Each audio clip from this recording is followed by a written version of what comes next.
Welcome to NS news. నేను సుమా. ముందుగా బులెటిన్లో హెడ్లైన్స్. కాళేశ్వరం ప్రాజెక్టుపై కాంగ్రెస్ ప్రభుత్వం చేస్తున్న కుట్రలకు నిరసనగా బీఆర్ఎస్ వర్కింగ్ ప్రెసిడెంట్ కేటీఆర్ ఆదేశాల మేరకు జగిత్యాల జిల్లా మెట్పల్లి శాస్త్రి చౌరస్తా వద్ద బీఆర్ఎస్ పార్టీ భారీ ధర్నా చేపట్టింది.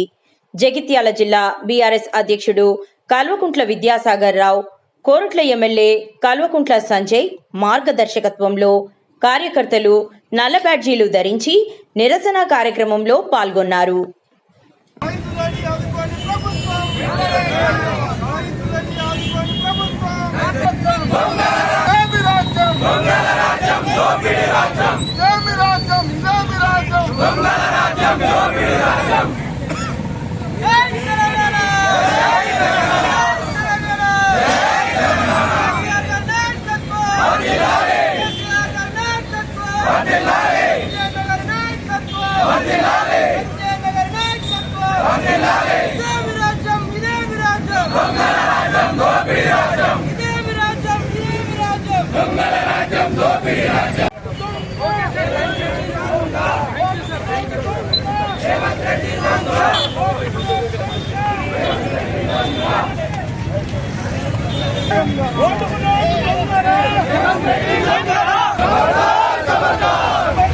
మా హరీష్ రావు గారు పిఎస్ కోసం ఇచ్చినటువంటి ఏదైతే మా పత్రులు ఉన్నాయో పత్రులన్నిటికీ కూడా అసెంబ్లీలో చదవడానికి కూడా టైం ఇచ్చినటువంటి ఈ ప్రభుత్వం వాళ్ళు ఎక్కడ డొల్లతనం బయటపడుతుందనే ఆలోచనతోని ఎక్కడ కూడా మా బీఆర్ఎస్ పార్టీకి సంబంధించినటువంటి వాళ్ళందరికీ కూడా అందులో హరీష్ రావు గారు దాని మీద పూర్తిగా విశ్లేషణ చేసి ఇస్తా అని చెప్పన్నా కూడా ఒక హాఫ్ అన్ అవర్ టైం ఇవ్వమన్నా కూడా ఈ ప్రభుత్వం వాళ్ళ అవినీతి బయటపడుతున్న ఉద్దేశం ద్వారా ఏదైతే ఈరోజు కాళేశ్వరం ప్రాజెక్టు ద్వారా దాదాపు లక్షలాది ఎకరాల భూమిని మనం సాగు చేసుకుంటున్నాం. ఈ తెలంగాణ ప్రజలందరికీ కూడా తెలిసిన విషయమే. కాళేశ్వరంలో భాగమే ఈరోజు ఉన్నటువంటి ఏదైతే మన దగ్గర ఉన్నటువంటి ఇవాళ వరదకాలం కావచ్చు, ఈ వరదకాలం ఉన్నటువంటి మన కొట్ల నియోజకవర్గంలో ఉన్నటువంటి చాలా మట్టుకు దాదాపు ఏం లేకున్నా ఒక 50% ఏబో వరదకాల ద్వారానే మనకు ఈ కాళేశ్వరం నీళ్ళతోనే వాడతామని చెప్పి ప్రజలందరికీ కూడా తెలిసిన విషయమే. ఎప్పుడైతే నీళ్లు వృధాగా పోతున్నప్పుడు కూడా ఇవ్వకుండా మన రైతులందరూ తిరగబడతారనే ఒక ఉద్దేశం ద్వారా అప్పుడు ఏదైతే ఎల్లంపల్లి నుంచి సప్లై చేసి అక్కడ నుంచి వరదకాల ద్వారా మిడిమానేరు నుంచి మల్లన్న సాగర్ కానీ మిగతా ఏదైతే కొండపోచమ్మ కానీ ఇంకా మిగతా సాగర్ ఇంకో మన ఇవన్నీ ప్రాజెక్టులకు నీళ్ళు ఇవ్వడం జరిగింది. అదే పద్ధతిలో ఈరోజు కాళేశ్వరం ప్రాజెక్టు అనేది కేవలం చిన్నటువంటి ఒక పిల్లరి గుంగిపోయిందనే సంగతి ఇది దాదాపుగా మా బీఆర్ఎస్ పార్టీకి సంబంధించిన మా నాయకులు అందరూ కూడా చెప్పడం జరిగింది. కేవలం చిన్న పొరపాటు అది ఎక్కడ జరిగిందన్న దానిలో కూడా అనొచ్చు. ఎక్కడ ఎవరన్నా వాళ్ళకి సంబంధించి బాంబు పెట్టి పేల్చేసి ఈరోజు అప్పుడు ఉన్నటువంటి ప్రభుత్వం మీద నెపం నేపి గెలవాలని ఒక సదుద్దేశం ద్వారా ఈరోజు మా ప్రభుత్వాన్ని అంటే మా బీఆర్ఎస్ పార్టీని బదనాం చేద్దామని ఒక కాలేపన చేసారు. అదేవిధంగా సిబిఐ అనేది ఒక రాహుల్ గాంధీ అనేటువంటి వ్యక్తి కూడా సిబిఐ అనేది కరెక్ట్ కాదు, అది బీజేపీ జేబుల సంస్థ అని చెప్పడం కూడా జరిగింది. కానీ ఇక్కడ ఉన్నటువంటి కాంగ్రెస్ వాళ్ళు బీజేపీ వాళ్ళు తొత్తులై వాళ్ళంతా కలిసి సిబిఐని ఉసగొలిపి ఈ రోజుని ఎలాంటి మన తెలంగాణని ఒక సస్యశ్యామలంగా ఒక బంగారు తెలంగాణ తీర్చిదిద్దినటువంటి గౌరవ మాజీ ముఖ్యమంత్రి కేసీఆర్ గారిని బదనాం చేయాలన్న ఉద్దేశం ద్వారా సిబిఐకి అప్పడం జరిగింది. దీన్ని ప్రజలందరూ గమనిస్తున్నారు. జాగ్రత్త, ఇది ఇక ముందు కూడా ఏమైనా జరిగితే మాత్రం ఖబర్దార్గా మేము మా బీఆర్ఎస్ పార్టీ తరఫున కాంగ్రెస్ పార్టీ హెచ్చరిస్తున్నాం.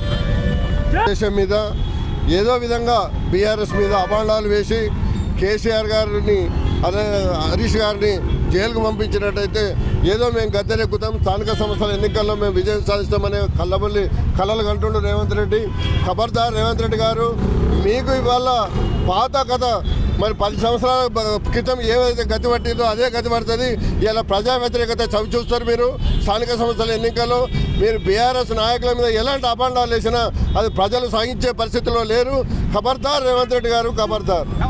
గారు కాళేశ్వరం కూలిందని ఎందుకు అంటున్నానంటే ఆంధ్రప్రదేశ్ ముఖ్యమంత్రి చంద్రబాబు నాయుడుతోని కుమ్ముకై ఈ కాళేశ్వరాన్ని కూలబెట్టినట్టే చెప్పుకుంటూ కూలబెట్టి వారికి సాయం చేయాలన్న ఆలోచనతోనే ఈ రేవంత్ రెడ్డి కుట్రపన్ని కాళేశ్వరం కూలిందని, కాళేశ్వరం కడితే రైతులకు మంచి జరుగుతుందని ఓర్వలేక, ఎందుకంటే కాళేశ్వరం కట్టించి ఆయనకు వరల్డ్లో కేసీఆర్ పేరు వచ్చింది.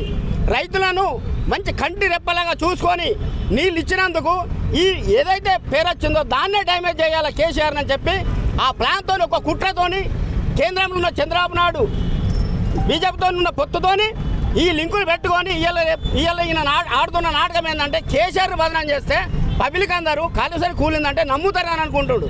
కానీ కాళేశ్వరం కూలలేదు, చిన్న డ్యామేజ్. 20 నెలల్లో అసెంబ్లీలో అక్బరుద్దీన్ మాట్లాడిండు, 20 నెలల్లో ఏం బీకినావు, చిన్న కాకత్తే చేయాలని అసమర్థుడు నువ్వు నీ ఒక పాలన నీకు చాదన కాదా అని చెప్పి మాట్లాడినప్పుడు తలక ఎక్కడ పెట్టుకున్నావు రేవంత్ రెడ్డి? అసలు నీకు బుద్ధి జ్ఞానం ఏమన్నా ఉందా? నీ బుద్ధి జ్ఞానం లేకపోతే నీకు చదివి చెప్పిన పంతుల దగ్గరికి పోయినా నీకు ఇంతమంది తిట్టిన ఏం చేయాలా? ఊరేసుకోవాలా, మందు తాగాలని చెప్పి విచారణ చేసుకొని అదే కాళేశ్వరం దుంకి సావు. నీకైనా బుద్ధి ఉంది? అసలు రైతులను నువ్వు అన్యాయం చేయాలన్న ప్లాన్ చేస్తున్నావు. నువ్వు నీళ్ళు ఉండగా కూడా కిందికి వదిలేసి ఉండడానికి వర్షాలు రాకపోతే పంపల ద్వారా నీళ్ళు వస్తాయని రైతులను ఆశిస్తే రైతులు సచ్చినా సరే నేను నీళ్లు ఎదురెక్కియాలని చెప్పి మాట్లాడిన రేవంత్ రెడ్డి ఇవాళ నీకు పాలన సాగించేద్దాం, నీకు హక్కు లేదంటే హక్కు లేదు. మేము రైతుల పక్షాన్ని ఇంకా పెద్ద ఎత్తున ధర్నా ఇస్తాం. ఇప్పుడు నీ అదృష్టం బాగుండి నీళ్ళు వచ్చేటి రైతులు ఉన్నారు, లేకపోతే నీ సెకండ్గా వచ్చి నీ గల్లబట్టి పుంజంత శక్తి రైతుల దగ్గర ఉన్నదని నేను తెలియజేసుకున్నాను. జై తెలంగాణ.